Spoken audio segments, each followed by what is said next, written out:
역대하 16장에 있는 말씀은 아사왕의 최후에 대해서 이야기를 하고 있어요.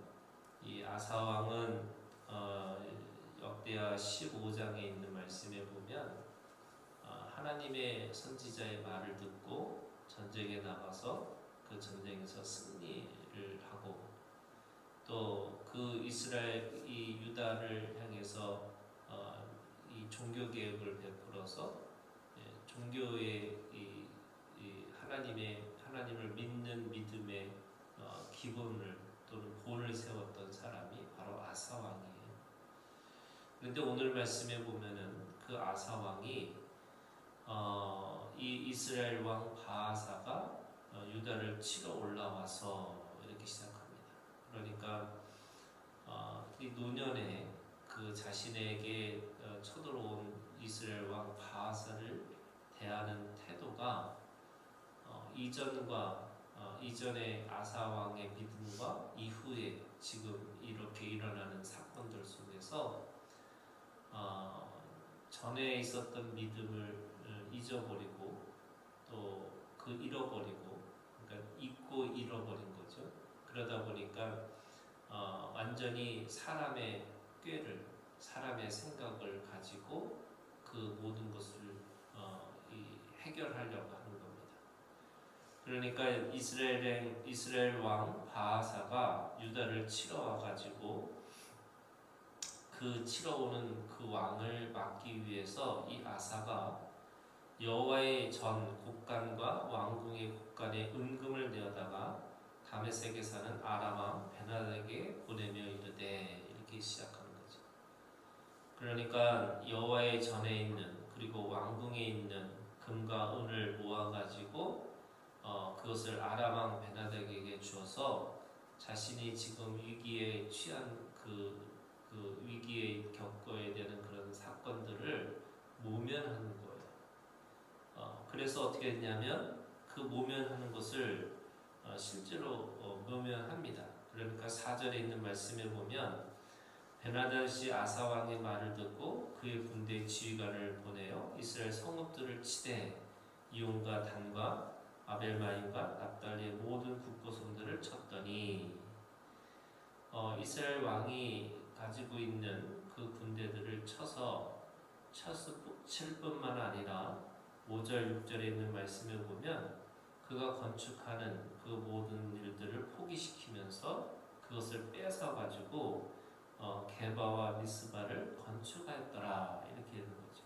승리를 했을 뿐만 아니라 그 승리의 전리품을 가지고 건축을 했다, 이렇게 이야기를 하고 있는 겁니다. 일의 결과를 보면 성공한 거죠.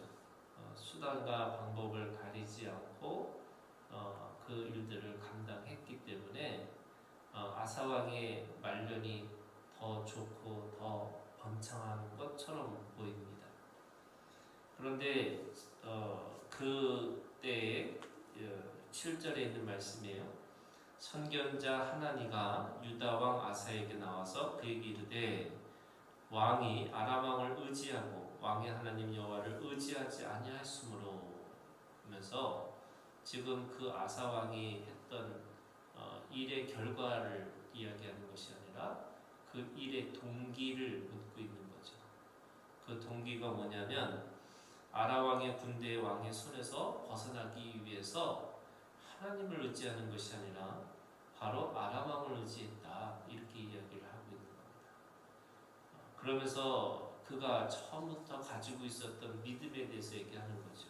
그게 8절에 있는 설명입니다.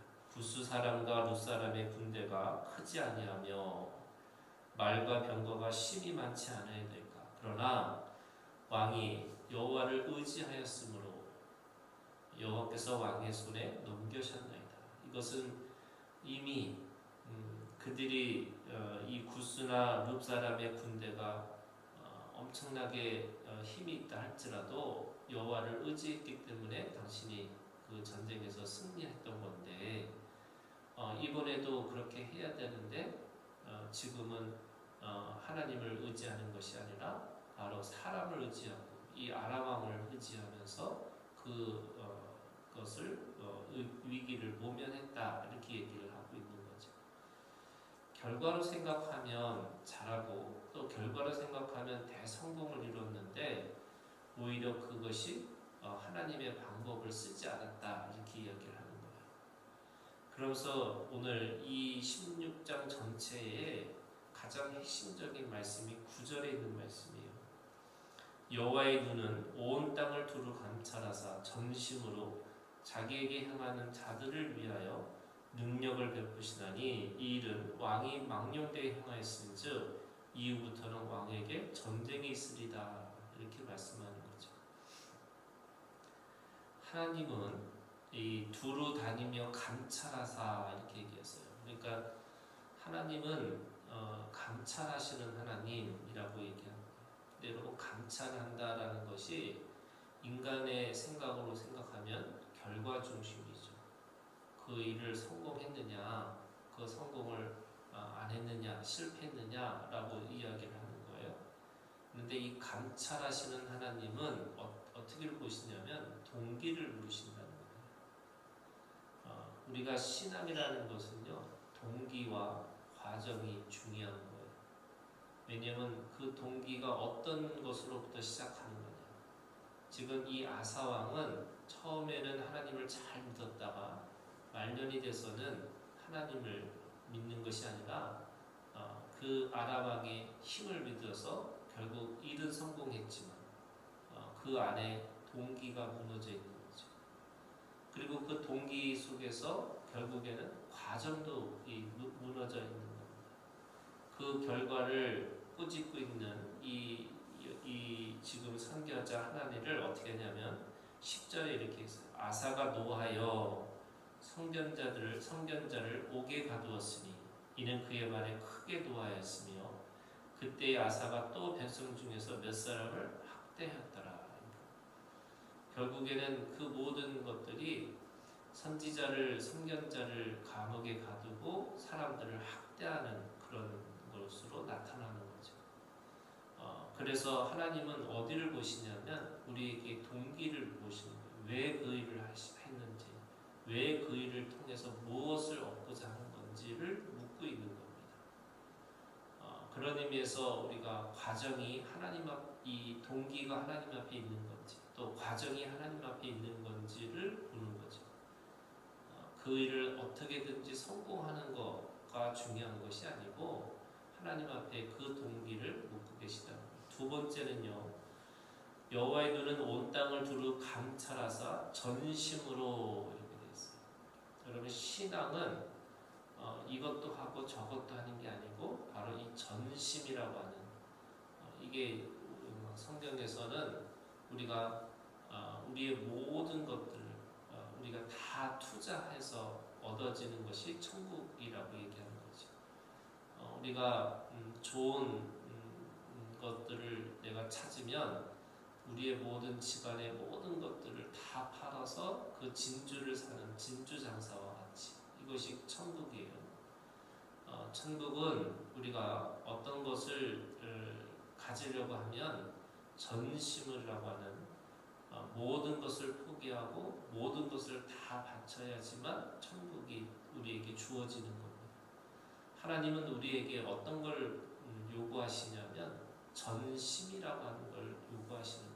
왜냐하면 하나님이 그렇게 하셨기 때문에 그런 거예요. 하나님이 우리에게 주실 때에 계산해서 계량하고 계수하지 않으시는 거죠. 하나님은 우리에게 모든 것들을 다 주셨어요. 그것이 바로 예수 그리스도의 생명값이에요. 우리의 죄에 죽을 수밖에 없는 죄를 지었고 하나님 앞에 나갈 수밖에 없는 그런 그 심판의 자리에 갈 수밖에 없는 우리를 예수 그리스도의 생명값으로 치러주신 거죠. 그 생명값은 하나님의 모든 것이었어요. 자신의 생명이신 하나님이 자신의 그 모든 전심을 다 바쳐서 죽음 가운데 들어가신 것이 하나님의 은혜예요. 그러면 오늘 우리에게도 어떤 것이 필요한 거냐면 우리가 믿음이라는 게 뭐냐면 전심이에요. 앞에서 뒤에 것을 계산하고 있는 게 아니고 하나님 앞에서 우리가 모든 것을 다 해야 되는 거죠. 그게 올인하는 겁니다. 그 올인하는 하나님 앞에 드려지는 이 전심이 있어야지만 우리가 온전하고 완전한 믿음의 것을 이루고 살아갈 수 있는 거죠. 그런데 하나님이 감찰하시고 전심으로 그렇게 자기를 향하는 자들을 위하여 능력을 베푸셨다 이렇게 얘기하는 거예요. 그런데 사람은 동기가 무너져 있고 그 다음에 전심으로 하지 못하는 이것도 생각하고 저것도 생각해서 온전한 마음으로 가지 못하니까 결국에는 이 삶이 무너질 수밖에 없다 이렇게 얘기합니다. 그것이 아사의 말년이죠. 역대하 15장 17절에 있는 말씀에 보면 이렇게 되어 있어요. 산당은 이스라엘 중에서 제하지 아니하였으나 아사의 마음이 일평생 온전하였더라 이렇게 끝나요. 이때가 언제냐면 19절에 보면 15장 19절에 보면 이때부터 아사왕 제 35년까지 다시는 전쟁이 없으니라. 그러니까 35년까지는 잘 한 거예요. 그때까지는 온전한 거예요. 그런데 이 지금 기록에 보면은 12절, 16장 12절에 보면 아사가 왕이 된 지 39년에 그의 발이 병들어 매우 위독했으나 병이 있을 때에 그가 여호와께 구하지 아니하고 의원들에게 구하였더라. 이게 35년까지 잘 믿었다가 39년에 결국에는 그 자신의 이 삶을 하나님 앞에 온전하고 완전한 것을 이루지 못한 것이 바로 아사왕이었다는 겁니다. 그러면서 13절에 41년 후에 죽어 이렇게 돼 있어요. 그러니까 그 35년부터 41년이면은 6년을 자신이 가지고 있는 35년의 이 치적과 믿음을 그 6년 동안 다 까먹은 거예요. 그게 지금 아사왕의 이 최후라고 할 수 있는 거죠. 그래서 믿음은 우리가 사실은 나이가 들면 들수록 성장하고 성숙해져야 되는 게 믿음이에요. 왜냐하면 장성한 분량까지 자라나라 이렇게 말씀하시는 거예요. 그런데 우리가 이 아사왕처럼 마지막에 이 35년까지는 잘 믿었다가 그 말년 6년 동안에 그 모든 것들을 다 까먹은 거죠. 이 아사왕이 그 아람왕에게 의지하고 또 그 말년에 자신의 병을 하나님 앞에 구하지 않고 의원들에게 구하였더라 이렇게 얘기하는 겁니다.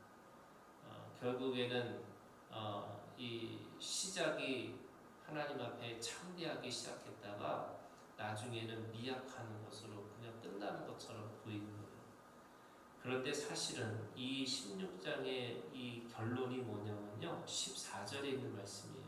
13절, 14절에 있는 말씀이에요. 결론이 뭐냐. 이 아사가 왕위에 있은 지 41년에 죽어 그의 조상들과 함께 누우매. 이 구약에서요. 이 조상에게 함께 누웠다라는 표현이 뭐냐면 바로 하나님의 나라에 갔다라는 표현의 또 다른 표현이에요.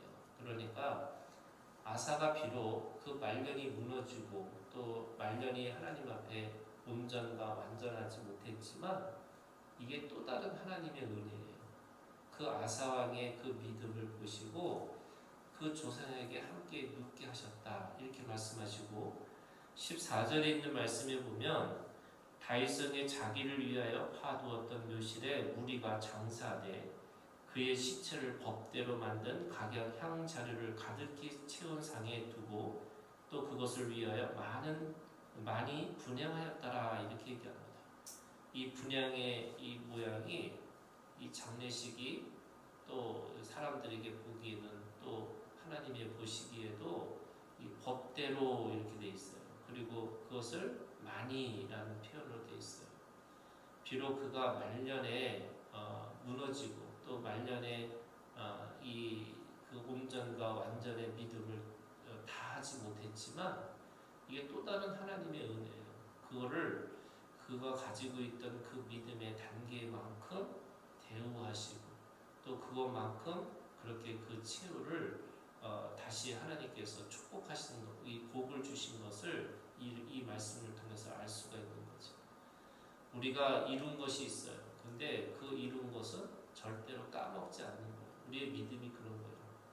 그래서 내가 하나님 앞에 그 믿음으로 이루었다는 그것이 하나님 앞에서는 절대로 하나님께서 까먹지 않고 끝까지 기억하시고 그 은혜로 그것을 거기까지 그 믿음의 수준까지를 하나님께서 인정해 주신다 이렇게 말씀하고 있는 겁니다. 이것이 오늘 또 다른 우리의 은혜죠. 그래서 우리가 하나님 앞에 믿음의 경주를 다 하는 거고요. 그 믿음의 경주를 다 한 것만큼 하나님께서 은혜를 우리에게 베푸시겠다 이렇게 말씀하고 있습니다. 오늘도 그 믿음의 경주의 마지막 최종적인 승리자로 우리가 남아있기를 원하고요. 뿐만 아니라 그 안에서 하나님께서 은혜로 덮어주는 하나님의 사랑을 오늘도 기억하고 오늘도 승리로 살아가는 우리가 되기를 주님의 이름으로 축원합니다. 아멘.